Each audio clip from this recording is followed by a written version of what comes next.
Videos देखने के लिए सब्सक्राइब करें जनसत्ता.com, बेल आइकन दबाकर पाएं लेटेस्ट नोटिफिकेशंस।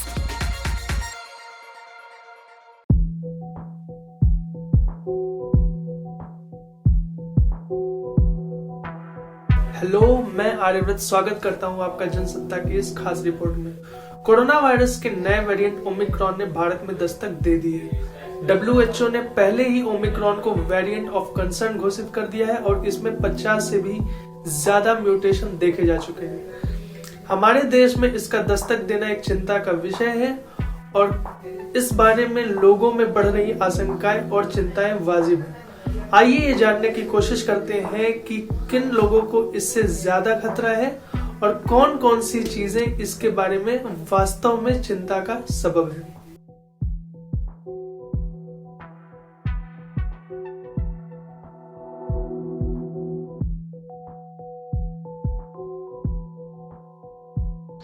जिस देश में छोटे बच्चों समेत करोड़ों लोग ऐसे हों जिन्होंने वैक्सीन की एक भी डोज नहीं लगवाई है, उस देश के लोगों को तो कोरोना से डरना ही होगा। कोरोना के अन्य वेरिएंट की तरह ओमिक्रॉन से भी सबसे अधिक संक्रमण का खतरा उन लोगों को है जिन्होंने अब तक कोरोना वैक्सीन की एक भी डोज नहीं लगवाई है। ध्यान देने वाली बात यह है कि कोरोना अगर वैक्सीनेटेड लोगों को हो सकता है तो ऐसे लोग जिन्होंने कोरोना की एक सिंगल डोज ही ली है या एक भी डोज नहीं ली है, उन्हें इससे संक्रमित होने का खतरा कई गुना अधिक है। सबसे ज्यादा दिक्कत वाली बात यह है कि अब तक ओमिक्रॉन वेरिएंट संक्रमितों में बेहद हल्के लक्षण देखे गए हैं। So, if you look at the mutations, it's got more than 30 mutations. It's very different from the Delta or the Beta variant with the mutations. So when our scientists then announced that this is a new variant, they made it clear that they don't understand everything yet. They've just sequencing it, and then the clinical picture of what I have seen, and they didn't know what was going to happen. So what we do know, however, at this time, is that your PCR tests will be able to pick it up. Your rapid tests will be able to confirm that you've got a COVID. And if you look at the clinical symptoms and that clinical symptoms is mild but not the same than Delta, then you can safely assume it's Omicron.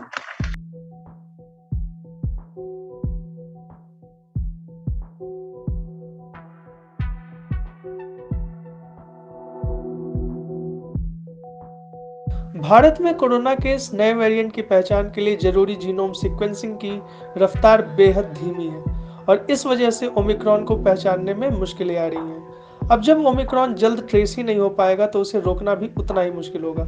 ऐसे में देश में एक और corona लहर का खतरा पैदा हो सकता है। भारत में डेल्टा की वजह से दूसरी लहर आई थी। ओमिक्रॉन को उससे कहीं अधिक संक्रामक कहा जा रहा है। ऐसे में बिना जीनोम सीक्वेंसिंग बढ़ाए ओमिक्रॉन पर नियंत्रण मुश्किल है।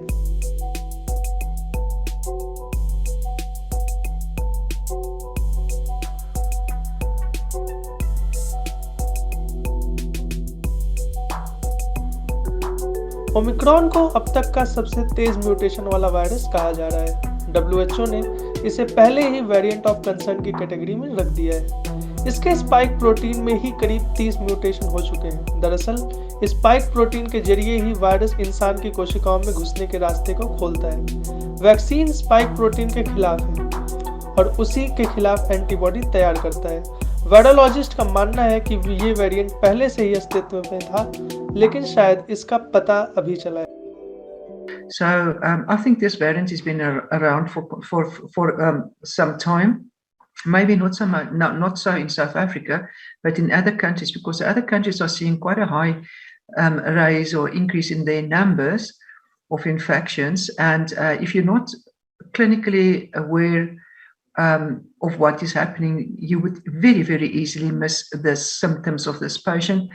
ओमिक्रॉन के स्पाइक प्रोटीन में ज्यादा म्यूटेशन की वजह से इस बात पर चिंता व्यक्त की जा रही है कि मौजूदा वैक्सीन इसके खिलाफ कितनी कारगर होगी। साथ ही मौजूदा वैक्सीन को चीन के वुहान में आने वाले ओरिजिनल कोरोना वायरस के स्ट्रेन के हिसाब से तैयार किया गया था, जबकि ओमिक्रॉन का स्ट्रेन इससे काफी अलग है। यही वजह है कि मौजूदा वैक्सीन के इस नए वेरिएंट पर बहुत कम या एकदम असर ना होने की आशंका जताई जा रही है। इस बारे में अन्य खबरों के लिए जनसत्ता से जुड़े रहें। नमस्कार।